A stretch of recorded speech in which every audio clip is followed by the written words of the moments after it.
There exists in our republic a peculiar species of charlatan who has perfected the art of transforming human misery into personal wealth with a brazenness that ought to shock the conscience of any rational observer.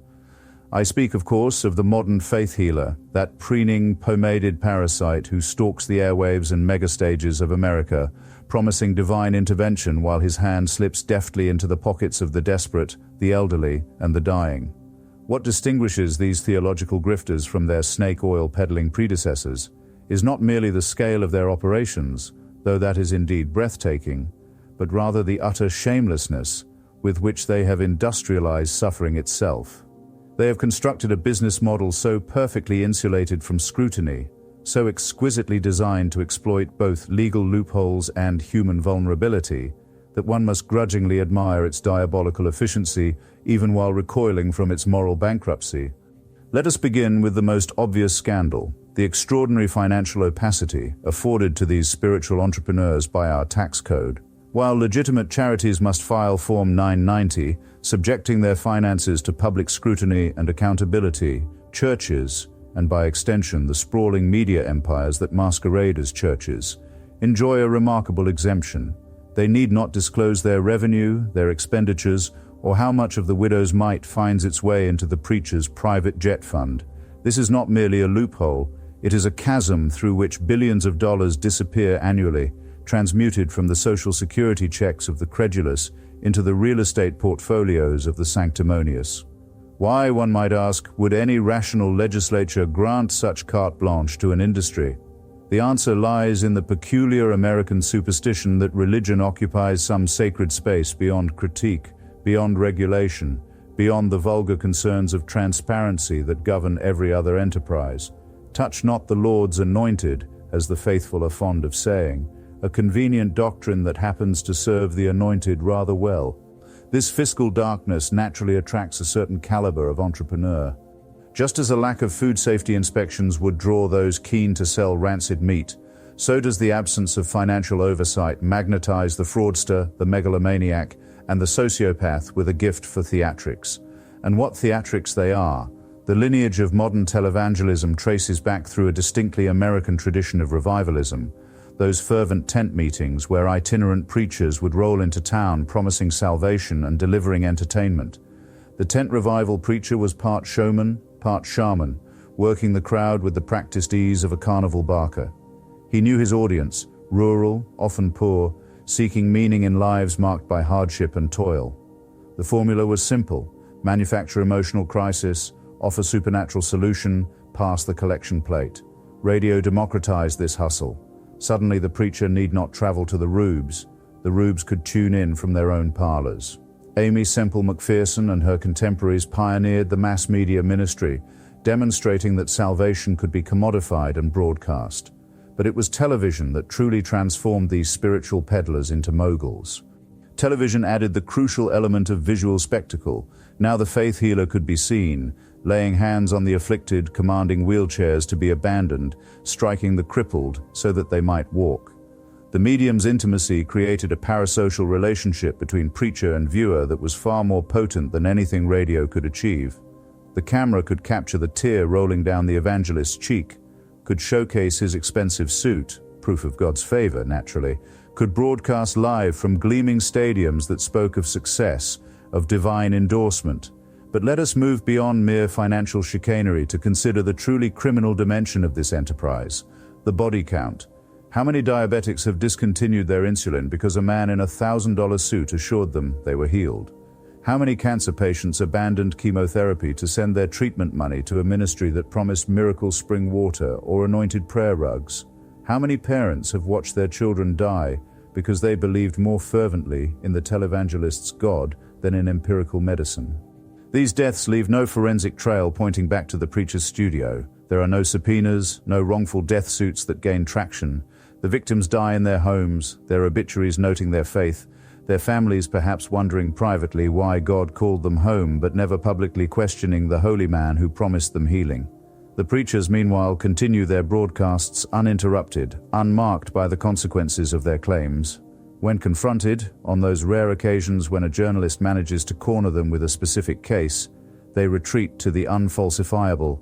God's ways are mysterious, or perhaps they lacked sufficient faith, or my personal favorite, the healing was spiritual, not physical.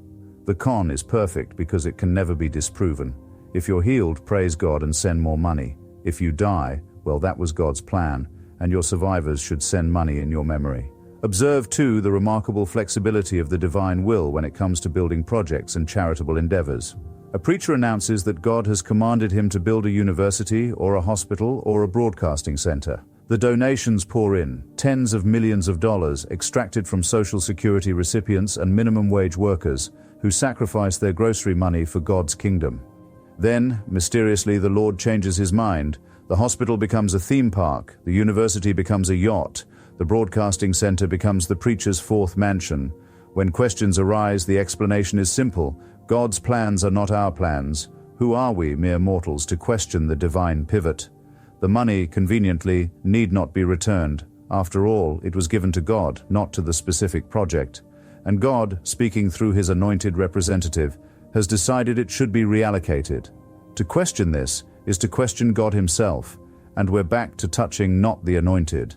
The scandals, when they arrive, follow a drearily predictable pattern: sexual misconduct with parishioners or staff, financial fraud too egregious to hide even behind the veil of religious exemption, drug abuse, lavish expenditures that finally break through into public consciousness, the air-conditioned doghouses, the multiple private jets, the million-dollar motorhomes. And yet, here is the most remarkable thing: their ministries survive. Their followers, rather than abandoning them, rally to their defense. Satan is attacking a man of God, they cry. The secular media is persecuting a prophet. The preacher weeps on television, confesses his mistakes, and within months, the donations are flowing again. Some congregations grow larger after scandal than before, the persecution narrative actually strengthening the bond between shepherd and flock. Jim Bakker served prison time for fraud and is back on television selling survival food and claiming prophetic visions. Jimmy Swaggart was caught with prostitutes yet continued to broadcast until his death. Ted Haggard was exposed as both a methamphetamine user and a frequenter of male escorts while preaching against homosexuality. He now leads another church. The resilience of the grift is astonishing. We might almost forgive all of this: the financial opacity, the medical carnage, the scandals, if these were merely marginal figures operating on the fringes of society. But no, these theological fraudsters command media empires worth billions. They reach millions of viewers weekly. They have the ear of presidents and senators. They shape policy on issues ranging from foreign affairs to healthcare to education. When American foreign policy toward Israel is discussed, evangelical preachers obsessed with end times prophecy are in the room. When reproductive rights are debated, these men, and they are almost exclusively men, mobilize their millions of followers. When judicial appointments are considered, their approval or disapproval can make or break a nomination. They deliver voting blocks, and politicians court them accordingly, pretending not to notice the private jets, the mansions, the long trail of fraud and sexual misconduct.